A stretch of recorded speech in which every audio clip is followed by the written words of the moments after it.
2026දී තුන්වන ලෝක යුද්ධය, පිටසක් කළ ජීවීන් සමග ඍජු සම්බන්ධතාවය, කාගේද මේ බිහිසුණු අනාවැකි?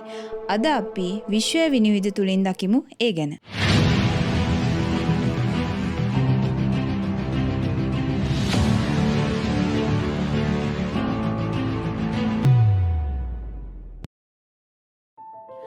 සුබ දවසක් විශ්වය විනිවිද දකින්න ආපු යාළුවෝ හැමෝටම. අද අපි කතා කරන්න යන්නේ 2026 වර්ෂය සඳහා බාබා වැන්ගායි කියපු අනාවැකි කිහිපයක් සම්බන්ධයෙන්. අපි මුලින්ම බලමු මේ බාබා වැන්ගායි කියන්නේ කවුද කියලා. බාබා වැන්ගායි 1911 ඔක්තෝබර් 3 වන දින ස්තූමිකාහි උපත ලැබූ අන්ධ බල්ගේරියානු ජාතික කාන්තාවක්. ඇය සිය කුඩා කාලයේ සිදු වූ අනතුරකින් ඇයගේ පෙනීම අහිමි වූ අතර දුප්පත්කමින් පිරි ඉතා අසීරු ළමා කාලයක් සහ තරුණ කාලයක් තමයි ඇයට හිමි වුණේ. එමෙන්ම දෙවන ලෝක යුද්ධ සමයේදී ඇයට සුවකිරීමේ සහ අනාගතය ගැන අනාවැකි කීමේ හැකියාවක් තිබුණු බවට එහි සිටි ජනතාව විශ්වාස කළා. සාමාන්‍ය ජනතාව වගේම දේශපාලන නායකයොත් ඇය වෙත පැමිණ තිබෙනවා. මේ නිසා ඇය කා අතරත් ජනප්‍රිය කාන්තාවක් බවට පත් වුණා. එමෙන්ම ඇය විසින් ප්‍රකාශයට පත් කරලා තිබුණු ඇමරිකාවේ ඇති වුණු 9/11 ප්‍රහාරය, ඒ වගේම ඩයනා කුමරියගේ මරණය වැනි අනාවැකි සත්‍ය වීමත් සමග ඇයට මුළු ලොව පුරාම ප්‍රචලිතභාවයක් හිමි වුණා. කෙසේ වෙතත් 1996 අගෝස්තු 11 වෙනි දින පියවරු පිළිකාවකින් පීඩා විඳි ඇය අභාවක් ප්‍රාප්ත වූ අතර මේ වන විට ඇයගේ නිවස කෞතුකාගාරයක් ලෙස විවෘත කරලා තියෙනවා. අපි දැන් විශ්වය විනිවිද තුලින් බලමු මොනවද මේ බාබා වැන්ගායි කියපු අනාවැකි කියලා. ඇයට අනුව තුන්වන ලෝක යුද්ධය 2026 වර්ෂයේදී ආරම්භ විය හැකි බව ඇය ප්‍රකාශ කරනවා. ඒ අනුව ලෝකයේ බලවත් රටවල් මේ තත්ත්වය සඳහා හේතු විය හැකි බවයි ඇගේ අදහස නම්.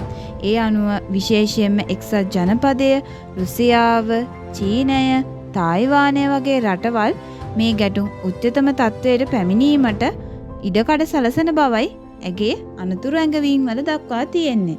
ඒ වගේම පසුගිය වකවානුවේදී ඇති වූ ඊශ්‍රායල පලස්තීන ගැටුම්, රුසියානු යුක්‍රේන ගැටුම්, ඒ වගේම හින්දු චීන, ඉන්දු පාකිස්තාන දේශ සීමා අතර ඇතිවන ගැටුම් නිසා එවැනි අවදානම් තත්ත්වයක් ඇතිවීමට ඇති ඉඩකඩ බොහොමයි.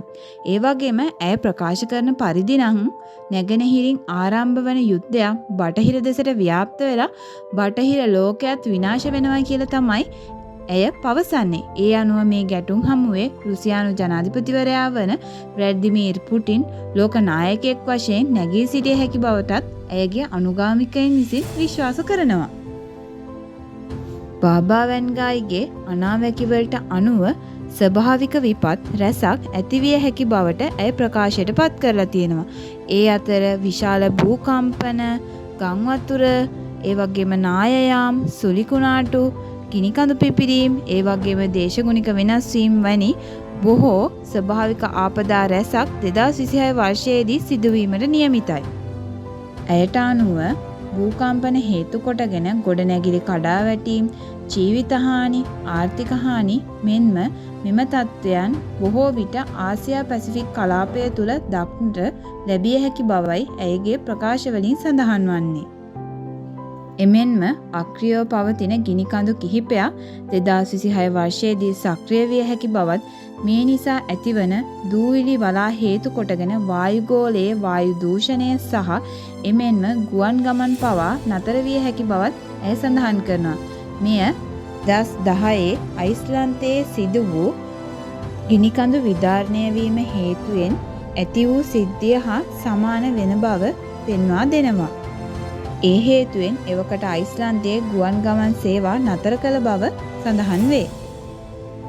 එසේම ඇයගේ අනාවැකි වලට අනුව දැඩි ගංවතුර සහ වර්ෂා තත්ත්වයන් හේතුවෙන් සාමාන්‍යයට වඩා ඇතිවන දැඩි වර්ෂාවක් හේතුවෙන් ජලය පිටාර ගැනීම නිසා නගර සහ ගම්මාන රැසක් ජලයෙන් යටවී ගොවිබිම් විනාශ වී ජීවිතහානි ඇතිවිය හැකි බවත් මෙය බොහෝ විට දකුණු ආසියාව, දකුණු ඇමරිකාව, දකුණු අප්‍රිකාවේ යම් යම් ප්‍රදේශවල මේ තත්ත්වය ඇතිවිය හැකි බවත් සඳහන් කරනවා.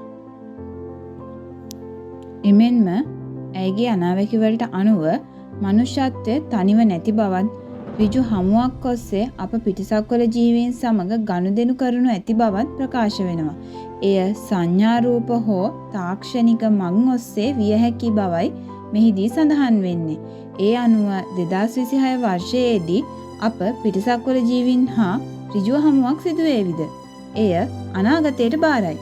2026 වර්ෂය වෙන විට තාක්ෂණය ඉතා උසස් මට්ටමකට පැමිණිලා වර්ධනය වෙලා ඒ මිනිසුන් පාලනය කිරීමට පටන් ගන්න බව ඇයගේ තවත් අනාවැකියක්. ඇයගේ එම අනාවැකිය ඒයි එහෙමත් නැත්නම් කෘත්‍රිම බුද්ධිය හේතු කොටගෙන යථාර්ථයක් විය හැකි බවට ඇයගේ අනුගාමිකයෝ නම් පෙන්වා දෙනවා.